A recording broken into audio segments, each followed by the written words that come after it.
آلہ وصحبہ اجمعین اما بعد۔ محترم حضرات، یہ پروگرام اصل طلبہ کا تھا اور بچوں نے ماشاءاللہ صبح سے پروگرام اپنا پیش کیا، اس میں میں شریک بھی رہا، صبح کے پروگرام میں بھی اور عصر کے بعد بھی، مغرب بعد بھی، عشاء کے بعد بھی۔ جلسے وغیرہ میں علماء کرام کا بیان تو ہم لوگ سنتے رہتے ہیں، بلکہ ہر سال ہی کہیں نہ کہیں جلسہ ہوتا ہے، لیکن یہ پروگرام بچوں کی حوصلہ افزائی کے لیے کیا گیا تھا، تعلیمی بیداری کے لیے۔ تو الحمدللہ پروگرام آپ نے بھی سنا، علماء کرام بہت سارے پروگرام میں حاضر رہے، اس سے آپ کو معلوم ہوا ہوگا کہ بچوں نے ماشاءاللہ دلچسپی لی تعلیم کے اندر۔ میں حافظ علی حسن صاحب کو مبارکباد پیش کرتا ہوں، اور ان کے اسکول میں جتنے بھی ٹیچرز ہیں، اساتذہ ہیں، معاونین حضرات ہیں، وہ سب قابل مبارکباد ہیں۔ صرف جو مدرسہ چلا رہا ہے تو وہ صرف ایک آدمی نہیں چلا رہا، اس کے پیچھے بہت سارے سپورٹ کرنے والے رہتے ہیں، سمیتی صاحب ہیں، مختار صاحب، اور بھی میں نام نہیں جانتا ہوں، لیکن بہت سارے لوگ ان کا سپورٹ کرتے ہیں الحمدللہ۔ تو کوئی بھی کام ہوتا ہے تو اس کے پیچھے بہت سارے لوگ سپورٹ کرنے والے رہتے ہیں، دیکھنے میں لگ رہا ہے ایک آدمی کر رہا ہے، لیکن آپ بھی سپورٹ کرنے میں شامل ہیں۔ اتنی دیر یہاں پر بیٹھے آپ، یہ بھی حوصلہ افزائی ہوئی، بیان سننا بھی یہ بھی حوصلہ افزائی کرنا ہے، بچوں کا پروگرام سننا بھی حوصلہ افزائی کرنا ہے۔ یہ بہت سارے پروگرام کو بچوں کا کینسل کرنا چاہ رہے تھے، میں نے کہا کہ بچوں کا کوئی پروگرام کینسل نہیں ہوگا، یہاں بچوں کا پروگرام ہی پیش کرنے کے لیے یہ جلسہ منعقد کیا گیا ہے، سمجھ رہے ہیں آپ؟ یہاں پر کسی کا بچہ، کسی کا پوتا، کسی کا ناتی، کسی کی بیٹی یہاں پر آ کر وہ تقریر نہ کرے، ایک لفظ بھی اگر بول دیا نا، ہم لوگوں کے 1 گھنٹے کے بیان سے بھی زیادہ آپ کا دل خوش ہوگا۔ ایک بچہ یہاں پر آ کر کوئی تھوڑا سا ہی بول دے، وہ ٹوٹا پھوٹا ہی بول دے، وہ آدمی کا دل خوش ہو جاتا ہے کہ چلو جو ہے میرے محلے کا، میرے خاندان کا، میرے رشتہ دار میں ایک بچے نے جو ہے اسٹیج پر آ کر کے کہہ دیا۔ اور یہ کوئی آسان کام مت سمجھے آپ، بڑے بڑے لوگوں کو یہاں پسینہ آتا ہے، آپ دیکھ لیجیے ابھی کتنے بڑے بڑے نیتا لوگ آئے آپ کے سامنے، ہے نہیں، لیکن بولنے میں آدمی جو ہے ہچکچاتا، سمجھ لیجیے آپ۔ تو الحمدللہ یہ پروگرام بہت اچھا ہوا، اور پہلا پروگرام تھا یہ، آپ دیکھیں گے بہت زیادہ دن نہیں ہوا اس اسکول کو چالو ہوئے، لیکن پھر بھی الحمدللہ عصر حاضر کا جو تقاضا ہے، الحمدللہ اس اسکول نے بخوبی اس کو پورا کیا۔ عصر حاضر کا کیا تقاضا ہے؟ عصر حاضر کا تقاضا یہ ہے کہ دینی تعلیم کے ساتھ ساتھ دنیاوی تعلیم بھی بچوں کو دی جائے، چونکہ اگر صرف دینی تعلیم دیں گے، ان کو دنیاوی تعلیم نہیں دیں گے، انگریزی کے اندر وہ الفاظ نہیں پڑھیں گے، وہ اسٹیشن کا نام نہیں پڑھ پائیں گے، ٹکٹ میں کیا لکھا ہوا وہ نہیں پڑھ پائیں گے، دوا وغیرہ کا نام نہیں پڑھ پائیں گے، ایک ہی برتن میں بہت سارے دوائیاں رکھی ہوئی ہے، آدمی اگر انگریزی پڑھنا جانتا ہے تو بخار کی کون سی دوا ہے پڑھ کر آپ کو دے دے گا، وہ کھانسی کی کون سی دوا اٹھا کر کے آپ کو دے دے گا وہ، ورنہ آدمی جو ہے اگر نہیں جانتا ہے وہ تو آپ کیسے پہچانے کا بتائے کہ یہ بخار کی دوا ہے، یہ دست کی دوا ہے، اور یہ دوسری چیز کی دوا ہے۔ اس لیے دونوں چیز ضروری ہے، یہ سمجھ لیجیے آپ۔ تو الحمدللہ اس اسکول کے اندر ہم نے یہ محسوس کیا کہ دونوں تعلیم الحمدللہ دی جا رہی ہے، جو وقت کا تقاضا ہے اس کو پورا کیا جا رہا ہے۔ اور دوسری بات یہ ہے کہ دینی تعلیم بھی دیا اور عصری تعلیم بھی، اس کے ساتھ ساتھ تربیت بھی ہے الحمدللہ۔ آپ نے دیکھا دیکھیں کتنا پروگرام ہوا، ہر بچی کو حجاب کے اندر رکھا الحمدللہ، اور کوئی ایسی بے حیائی کی بات نہیں ہوئی، بدمزگی کی بات نہیں ہوئی، اور جو ہے شریعت کے دائرے میں الحمدللہ پورا پروگرام جو ہے پیش کیا گیا، یہ بھی خوشی کی بات ہے الحمدللہ۔ اللہ تعالیٰ اس ادارے کو جو ہے دین دنی رات چوگنی ترقی عطا فرمائے، اور ادارے چلانے والے کو حوصلہ افزائی کیجیے۔ ہمیں ذاتی جو رنجش ہے، کسی سے ذاتی عداوت ہے، ذاتی تکلیف ہے، خاندانی جھگڑا ہے، ان سب کو آپ ایک طرف اٹھا کر کے رکھ دیجیے، وہ سب چیزیں دوسرے نمبر پر ہے۔ ہمیں تو پہلے نمبر پر یہ دیکھنا ہے کہ یہ قوم و ملت کے لیے یہ آدمی کام کر رہا ہے، تو اس کا ہمیں سپورٹ کرنا چاہیے، سمجھ لیجیے، چاہے ہمارے ان سے نہیں بنتی ہے اور ہمارا مزاج ان سے نہیں بنتا ہے، ہمارے خاندانی ان سے تعلقات نہیں ہیں، پیچھے کے حساب سے دیکھیں گے تو ہمارے تعلقات بگڑے ہوئے ہیں، لیکن صرف ایجوکیشن کی وجہ سے، تعلیم کی وجہ سے ہمیں ان کا سپورٹ کرنا چاہیے۔ تو اس سے انشاءاللہ ہماری قوم ترقی کرے گی، ہمارا معاشرہ ترقی کرے گا، ہمارے بچے ترقی کریں گے الحمدللہ۔ آپ دیکھیں گے 10 سال کے اندر آپ دیکھیں گے پچھلی کے گھر گھر میں آپ کو ڈاکٹر ملیں گے، پچھلی کے گھر گھر میں آپ کو انجینئر ملیں گے، پچھلی کے گھر گھر میں آپ کو حافظ ملیں گے، پچھلی کے گھر گھر میں جو ہے آپ کو علماء ملیں گے۔ مئو کے اندر ایک جگہ ہے پورا معروف، سب جانتے ہیں ماشاءاللہ، پورا معروف کے اندر کوئی گھر ایسا نہیں ہے جس میں ایک حافظ نہ ہو، بلا مبالغہ، یعنی اس میں کوئی مبالغہ نہیں کہ صاحب کے مبالغے سے کہا جا رہا ہے۔ آپ کسی سے پوچھ لیجئے، مئو میں بہت سارے لوگ رہنے والے ہیں، یہاں پر عارف بھائی بھی مئو میں رہتے ہیں ماشاءاللہ ہمارے، اور بھی دوسرے حضرات ہیں، آپ پوچھ لیجئے تو ماحول بنانے سے بن جاتا ہے۔ تو ماحول جو ہے یہ انہی چیزوں سے ماحول بنے گا، اور جب تعلیم میں مشغول نہیں کریں گے بچوں کو تو وہ غلط چیزوں میں مشغول ہو جائیں گے، وہ کوریکس پئیں گے، وہ نشہ کریں گے، ادھر ادھر گھومیں گے وہ۔ تو اس لیے جو ہے آپ غور کیجئے گا، اگر یہ اسکول نہیں ہوتا، 200-250 بچے پڑھ رہے ہیں، وہ ویران ہی تو پھرتے نہیں ادھر ادھر، تو اس اسکول کی وجہ سے اتنے بچے جو ہے پڑھنے کے اندر لگ گئے۔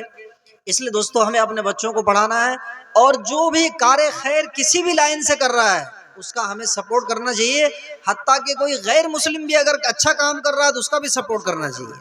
یہ نہیں کہ صاحب یہ غیر مسلم ہے، اگر کوئی ادارہ چلانے والا غیر مسلم ہی کیوں نہیں ہے، لیکن اگر وہ اچھی تعلیم دے رہا ہے وہ، اور بچوں کو جو ہے مطلب اچھا ایجوکیشن دے رہا ہے وہ، تو اس کا بھی ہمیں سپورٹ کرنے کا حکم ہے۔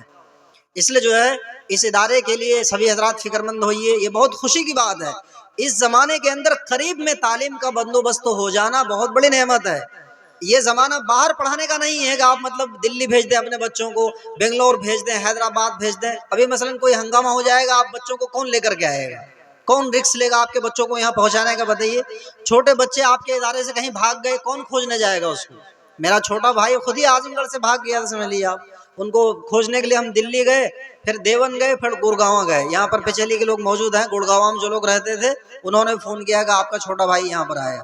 1 ہفتہ 10 دن تک ہم لوگوں کو کھوجنے میں لگ گیا۔ تو یہ اس کو نعمت سمجھیے آپ، کہ قریب میں پڑھائی کا اگر انتظام ہو گیا تو اس کو آپ نعمت سمجھیے۔ آپ جو ہے چمک اور دمک کے چکر میں اپنے بچوں کو باہر مت بھیجیے۔ انشاءاللہ محنت سے آپ پڑھائیں گے، تھوڑی سی نگرانی کریں گے، آپ گھر میں ہوم ورک جو دیا جاتا ہے اس کو آپ کروا دیجئے، تو انشاءاللہ چھوٹے سے ادارے میں پڑھ کر کے بھی آدمی بڑا ہو سکتا ہے۔ کتنے بڑے بڑے علماء کرام ہیں دنیا کے اندر جو چھوٹے چھوٹے مدرسوں سے فارغ ہیں، لیکن بڑے عالم ہیں، سمجھ لیجیے آپ۔ ایسا نہیں ہے کہ جتنے پڑھے لکھے لوگ ہیں سب علی گڑھ ہی سے پڑھیں گے، سب جے این یو ہی سے پڑھیں گے، چھوٹے ادارے سے پڑھ کر کے بھی بڑے بڑے کام کرتے ہیں۔ ہمارے ایک دوست ہیں، انجینئر ہیں، سافٹ ویئر بناتے ہیں، ان کا سافٹ ویئر ڈائریکٹ امریکہ میں بکتا ہے۔ آپ بتائیے، ان کے نام سے مسلمان ہیں وہ، مجھے انہوں نے بتایا کہ میرے نام سے سافٹ ویئر امریکہ کے اندر چلتا ہے، چونکہ جو بناتا ہے اس کا نام ختم نہیں کر سکتے ہیں وہ، آپ اندازہ لگائیے۔ اور ہمارے ایک دوست ابھی مکے کے قریب میں رہتے ہیں، مجھ کو قرآن ریکارڈ کر کے بھیجتے رہتے ہیں وہ۔ آپ یقین جانیے اتنا شاندار قرآن پڑھتے ہیں کہ آپ کوئی اگر صرف قرات اگر ان کی سن لے تو کوئی نہیں کہے گا کہ وہ انجینئر ہے، وہ یہ کہے گا کہ بہت بڑا قاری صاحب ہے، کہیں کوئی تجوید پڑھاتا ہے وہ۔ کیوں؟ وہ اس لیے مکتب کے اندر پڑھ کر کے گیا ہے، وہ اسلامی 5 تک پڑھ کر کے گیا، پھر کسی دوسرے ادارے کے اندر بڑی تعلیم حاصل کی انہوں نے۔ تو الحمدللہ دونوں تعلیم کا یہاں پر انتظام ہے، یہ سب سے بڑی خوشی کی بات ہے۔ آپ 2-4 چمک کی وجہ سے، 2-4 ظاہری چیزوں کی وجہ سے آپ جو اپنے بچوں کو ایسی جگہ بھیج دیتے ہیں جہاں دینی تعلیم نہیں ہے، صرف جو ہے انگریزی پڑھنا بولنا سکھاتے ہیں، ان کو کچھ پتہ ہی نہیں رہتا، سمجھ لیجیے آپ۔ ایسا مت کیجیے آپ۔ دونوں تعلیم یہاں پر الحمدللہ ہو رہی ہے۔ ہم نے قریب سے، اس سے پہلے بھی ہم آئے تھے تو بچوں سے ہم نے پوچھا، انگریزی کے اندر سوالات کیے ہم نے، بچوں نے جوابات اس کے بتائے، تو اس لیے الحمدللہ یہ خوشی کی بات ہے۔ تقریر کرنے کے لیے یہ مجلس منعقد نہیں کی کہ میں نے پہلے بتایا آپ کو، اور میرا بھی مقصد نہیں تھا تقریر کرنا۔ الحمدللہ آپ لوگوں نے بہت ہی اس پروگرام کا سپورٹ کیا، اتنی رات تک جو ہے آپ جا کر کے رہے اور جو ہے بات سنتے رہے، علماء کرام کی باتیں آپ نے سنی۔ ذہن کے خانے میں جب باتیں پڑی رہیں گی، آج نہیں تو کل ضرور عمل ہوگا انشاءاللہ۔ آپ یہ مت سمجھئے کہ ایک آدمی ایک ہی دن میں سدھر جاتا ہے، ایک ہی دن میں اللہ والا ہو جائے گا۔ یہ ذہن ایک خالی الماری کی طرح ہے، یہ جو باتیں آپ نے سنی ہے جتنی، انشاءاللہ آج نہیں تو کل ضرور آپ کے دماغ میں وہ باتیں گھومیں گی، اور آج نہیں تو کل ضرور آدمی کو عمل کی توفیق ہوتی ہے۔ اس لیے جو ہے یہ سمجھ لینا چاہیے جا رہا ہے ایسے جلسہ ہوا، بہت سے لوگ کہہ دیتے ہیں نا اب ایسی جلسہ ہو، مولوی لوگوں کو کام ہی بیان کرنا ہے، ان کو اور کوئی کام ہی نہیں ہے۔ کتنے لوگوں کو میں نے سنا کہ ایسا لفظ کہہ دیا، ارے یہ لوگ خالی لوگ ہیں، اس وجہ سے جو ہے مطلب ان کو کوئی کام نہیں ہے تب بیان ہی کرتے ہیں۔ اس طرح کے الفاظ بولنے سے چاہے کسی کو معلوم ہو یا نہ معلوم ہو، ہم کیا سوچ رہے ہیں کیا بول رہے ہیں اللہ کو سب معلوم ہے، ہماری نسلیں علم سے محروم ہو جائیں گی، ہے نہیں؟ اس لیے دوستو ہمیں جو ہے بس ایک حدیث سنا کر میں بات ختم کرتا ہوں، اللہ آپ کی اس قربانی کو قبول فرمائے۔ ہم سے زیادہ قربانی ہے، سننے والے کی زیادہ قربانی، بولنے والا 2-4 گھنٹہ بولتا رہے کوئی مجاہدے کا کام نہیں ہے، سننا جو ہے یہ مجاہدے کا کام ہے یہ۔ تو اس لیے اسٹیج پر جتنے لوگ بیٹھے ہیں ان سے زیادہ قربانی آپ کی ہے الحمدللہ، اور ہو سکتا ہے آپ کے ہی اس بیٹھنے کی وجہ سے بہت سارے اس میں مخلص لوگ بھی ہیں، ایک کی وجہ سے اللہ تعالیٰ سب کو قبول کر لیتے ہیں۔ اللہ کے یہاں سمجھ لیجیے قبولیت کا دروازہ بہت کشادہ ہے، حتیٰ کہ جو آدمی سننے کے ارادے سے نہیں آیا ہے، حدیث میں ہے اللہ تعالیٰ اس کو بھی قبول کر لیتے ہیں۔ ایک فرشتہ جا کر کہتا ہے اللہ یہ سننے کے ارادے سے نہیں آیا تھا، یہ تو ویسے ہی گھومنے کے لیے آیا لیکن بیٹھ گیا اس مجلس کے اندر۔ تو حدیث کے اندر بخاری کی روایت آپ پوچھ لیں علماء کرام سے، آپ صلی اللہ علیہ وسلم نے فرمایا، حدیث قدسی اللہ تعالیٰ فرماتے ہم قوم لا یشقى جلیسہم، کہ یہ ایسے لوگ ہیں کہ ان کے پاس میں بیٹھنے والا بھی کیا نہیں ہوتا ہے، محروم نہیں ہوتا ہے۔ تو اس لیے دوستو جو ہے اللہ تعالیٰ اس کو قبول کریں گے۔ آپ صلی اللہ علیہ وسلم نے فرمایا اغدو عالما او متعلما او مستمعا او محبا، بس یہ ایک روایت سناؤں گا پھر انشاءاللہ اس کے بعد دعا ہوگی۔ آپ نے فرمایا یا تو عالم بنو یا طالب علم بنو، اور یہ دونوں نہیں بن سکتے ہیں، ظاہر سی بات ہر آدمی عالم نہیں بن سکتا ہے، تو آپ نے فرمایا او مستمعا، یا عالم کی بات سننے والا بن جاؤ کم سے کم۔ چلو عالم کی بات اگر نہیں سن رہے ہیں ہم، تو چوتھا درجہ فرمایا او محبن، محبت کرنے والا ہی بن جاؤ کم سے کم۔ سمجھ رہے ہیں آپ؟ فرمایا کہ پانچویں قسم مت بنو، ولا تکون الخامسۃ، پھر آپ نے فرمایا کہ جو اگر پانچویں قسم کے بنو گے فتہلک، تو تم ہلاک ہو جاؤ گے۔ آپ نے فرمایا والخامسۃ ان تبغض العلم واہلہ، پانچویں قسم یہ ہے کہ علم اور اہل علم سے تم بغض رکھو، علم اور اہل علم سے تم نفرت رکھو، ان کو حقارت سے دیکھو، ان سے جو ہے مقابلہ کرو، ان کو چھوٹا سمجھو۔ آپ نے فرمایا کہ ایسا آدمی ہلاک ہو جائے گا۔ اب اس ایک حدیث ہم اپنے ذہن میں بیٹھا کر کے جائیں، چار باتیں آپ نے فرمایا، تو عالم بنو یا طالب علم بنو یا دین کی باتیں سننے والا بنو، اور اگر یہ نہیں تینوں کام نہیں کر سکتے ہیں تو کم سے کم علم والوں سے محبت کرنے والے بنو۔ آپ انشاءاللہ عالم سے محبت کریں گے نا، آپ کی نسل میں ضرور کسی نہ کسی درجے میں اللہ تعالیٰ کہیں نہ کہیں ایک حافظ عالم ضرور بنا دیں گے۔ آپ چاہے پڑھے لکھے نہیں ہیں لیکن اللہ تعالیٰ بنائیں گے، سمجھ لیجیے آپ۔ اس لیے علماء سے محبت کیجیے، اور کسی عالم کے اوپر تنقید کبھی مت کیجیے، چاہے وہ غلط ہی کا عمل کیوں نہیں کر رہا ہے۔ فرمایا غلط عالم کی مثال ایسی ہے جیسے قرآن غلط چھپ گیا۔ بتائیے کوئی قرآن غلط چھپ جائے گا تو اس کا احترام نہیں کریں گے؟ کریں گے کہ نہیں کریں گے بتائیے آپ؟ اس کو بھی احترام سے اٹھا کر رکھیں گے، جزدان میں رکھیں گے، اس کی بے ادبی نہیں کریں گے۔ غلطی سے چھپ گیا، غلط چھپ گیا۔ فرمایا اسی طرح کوئی عالم اگر عمل نہیں کر رہا ہے تب بھی ہمیں اس کا احترام کرنا ہے صفت علم کی وجہ سے۔ اور فرمایا مصیبت میں وہی غلط عالم کام آئے گا، گھر میں آگ لگ جائے تو تالاب میں جو گندا پانی ہے اسی سے بجھایا جائے گا۔ آپ یہ نہیں کہہ سکتے ہیں کہ اب جو ہے گھر جلنے دیا جائے، گندا پانی ہے تو اس سے کیا، اسی گندے پانی کو ڈالیں گے تو اللہ اپنی قدرت سے آگ بجھا دے گا۔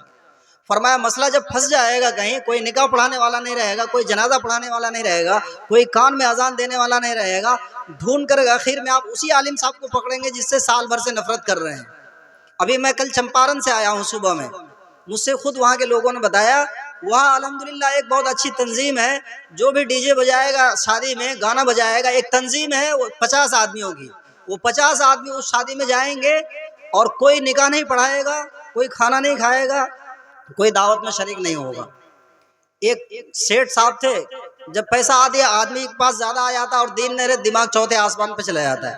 اس نے تنظیم کی بات نہیں مانی، بولے ہم گانا بجائیں گے، ڈی جے بجائیں گے، بجانا چالو کر دیا۔ اب جس امام صاحب کو نکاح پڑھانے کے لیے جا رہے ہیں وہ امام صاحب کہہ رہے بھائی ہم ملت کے خلاف نہیں کریں گے، چونکہ وہ تنظیم ہم سے سوال کرے گی، ہم نکاح نہیں پڑھائیں گے۔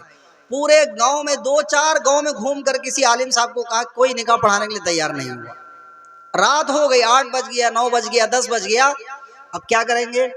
رات میں 3-4 آدمی کھڑے ہو گئے راستے پر کہ ادھر سے کوئی مولانا صاحب گزریں گے تو ان کو زبردستی پکڑا جائے گا اور ان کو کہا جائے گا کہ نکاح پڑھا دیجیے۔ تو ایک عالم صاحب کہیں سے پڑھا کر کے آ رہے تو ان کو کیا معلوم کو یہاں اس طرح کا حادثہ پیش آ گیا، موٹر سائیکل لگے۔ یہ 3 آدمی راستے میں جب کھڑا دیکھا انہوں نے تو اور اسپیڈ کر دیا ڈر سے، لیکن یہ سب تینوں آدمی اس کو جو ہے دوڑا کر کے پکڑ کر کے کہیں سے اسپیڈ سے اس کو پکڑ کر کے لائے۔ وہ عالم صاحب اور گھبرانے لگے کہ معاملہ بہت گمبھیر ہے، پتہ نہیں آج جان بچے گی کہ نہیں بچے گی، کیا ہو گیا۔ وہ پکڑ کر کے لائے، کہنے لگے صاحب دیکھیے مسئلہ ایسا ہے کہ امام صاحب جو محلے کے ہیں ان کی بہت طبیعت خراب ہے، وہ نکاح نہیں پڑھا سکتے ہیں، سیریس ہے، ہم لوگ پریشان ہیں، آپ نکاح پڑھا دیجئے۔ تو ان کے دماغ میں بھی لیکن تنظیم والی بات تھی، تو تنظیم کو فون کیا انہوں نے کہ بھائی ایسا ایسا ایک صاحب نکاح پڑھانے کے لیے بول رہے ہیں اور گانا ڈی جے وغیرہ سب لائے ہوئے ہیں۔ تو انہوں نے کہا کہ چلیے آخری درجے کی بات یہ ہے کہ ان کو مجلس میں توبہ کرائیے تب پھر نکاح پڑھائیے، کہ آئندہ جو ہے اس طرح کی حرکت نہیں کریں گے۔ وہ تو پورے مجلس کے اندر سب لوگوں کے سامنے توبہ کیا، انہوں نے معافی مانگا مجلس والوں کے سامنے، 11 بجے رات میں نکاح پڑھایا گیا۔ یہ ابھی کل کی بات بتا رہا ہوں میں آپ کو، میں بھی رات سفر چمپارن سے آیا ہوں وہاں سے، تو سمجھ رہے ہیں آپ۔ دیکھیے ہر جگہ کس کی ضرورت پڑتی ہے؟ عالم ہی کی ضرورت پڑے گی۔ اگر عالم سے تعلق ختم کر لیجیے تو آپ کا کوئی مسئلہ حل ہونے والا نہیں ہے۔ اس لیے دوستو ہمیں عالم سے بھی محبت کرنا ہے، ادارے سے بھی محبت کرنا ہے۔ اللہ تعالیٰ آپ کے اس بیٹھنے کو بے پناہ قبول فرمائے، اور ہم سب کی نسلوں میں اللہ تعالیٰ علماء حفاظ جو ہے پیدا فرمائے، اور پیچیلی کے ایک ایک گھر میں اللہ تعالیٰ علم کی روشنی کو اللہ تعالیٰ داخل فرمائے۔ جو اللہ 50,000 سال کی مسافت سے سورج کی کرنوں کو زمین پر نازل کرتے ہیں، وہی اللہ اپنی قدرت سے علم کی روشنی گھر گھر میں پہنچانے پر قادر ہیں، سمجھ لیجیے۔ سینہ چاک کر کے اللہ تعالیٰ علم کی روشنی داخل کریں گے۔ اس لیے اپنے بچوں کو پڑھائیے، دونوں طرح کی پڑھائیے، اور دونوں طرح کی تعلیم اس کو دیجیے، اور جس لائق بن جائے وہ اس طرح کی تعلیم دیجیے۔ ابھی ہمارے اعظم گڑھ کے ایک ڈاکٹر صاحب کے پاس گئے، وہ روس سے تعلیم حاصل کر کے آئے، حالانکہ مدرسے میں بھی پڑھے ہوئے ہیں، وہ عربی چاروں تک انہوں نے پڑھا ہے ندوے کے اندر، پھر اس کے بعد روس گئے، روس سے ڈاکٹر بن کر گئے، اور بہت بڑا ہاسپٹل ہے ان کا، سمجھ لیجیے۔ ان کو دیکھ کر آپ نہیں پہچان پائیں گے کہ یہ ڈاکٹر صاحب ہیں، اس طرح مطلب شریعت کے حساب سے جو ہے مطلب زندگی گزارتے ہیں۔ تو آپ اپنے ذہن سے ایک بات صرف آپ کو میں سمجھانا چاہ رہا ہوں، کبھی مت یہ سمجھیے کہ بچوں کو دین پڑھائیں گے پھر یہ ڈاکٹر نہیں بن سکتے ہیں۔ عام طور پر لوگوں کے ذہن میں وہ جو انگلش کانوینٹ ہے اس میں بھیجتے ہیں جہاں اسلامی تعلیم نہیں ہوتی ہے، ذہن میں یہ بات رہتی ہے کہ ادھر پڑھائیں گے تو انگریزی کمزور ہو جائے گی، ہندی کمزور ہو جائے گی، میتھمیٹکس جو ہے سب کمزور ہو جائے گی، حالانکہ ایسا نہیں ہے۔